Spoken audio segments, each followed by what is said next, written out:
नोएडा के workers rights ने भारत की इकोनॉमी के लिए एक अग्नि परीक्षा की स्थिति ला दी है।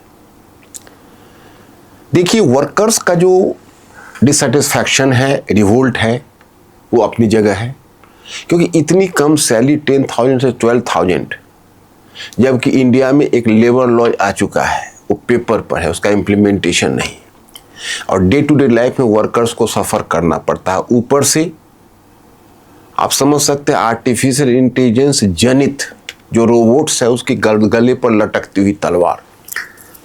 सोशल जस्टिस और इकोनॉमिक जस्टिस की मांग है कि लेबर की सैलरी में इंक्रीजमेंट हो, लेकिन अभी इकोनॉमी, इंडिया की इकोनॉमी जिस दौर से गुजर रही है उसमें सबसे बड़ा चैलेंज हमारा हो गया करेंट अकाउंट डेफिसिट को कम करना और एक्सपोर्ट को किसी तरीके से बूस्ट करना। लेकिन सोचिए जरा, अभी अगर कैपिटलिस्ट अपने वर्कर्स की सैलरी को बढ़ाकर 18,000, 20,000 कर देते हैं तो क्या होना है?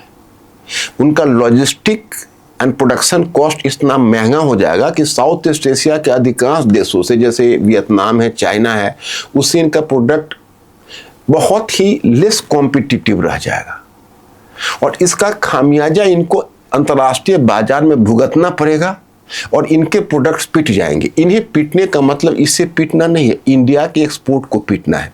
और इंडिया का एक्सपोर्ट पिटने पर अब दो ही उपाय है, या तो गवर्नमेंट इनको फिर सब्सिडीज देकर, एक्सपोर्ट सब्सिडीज देकर आगे बढ़ाए। तो गवर्नमेंट पैसे कहाँ से लाएगी?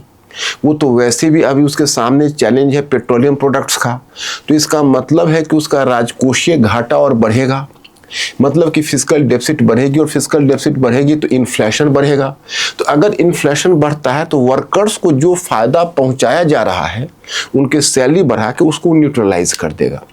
मैं स्टूडेंट्स, इकोनॉमी एक तरफ मैक्रो इकोनॉमी का तकाजा है कि वर्कर्स की सैलरी बढ़ाई जाए, सोशल जस्टिस, इकोनॉमिक जस्टिस का तकाजा है। दूसरी तरफ इंटरनेशनल सिचुएशन और वर्तमान इकोनॉमी का तकाजा है कि कैपिटलिस्ट को राहत दी जाए। अब बताइए, सिर और पैर की बीमारी में हम किसे चुनें?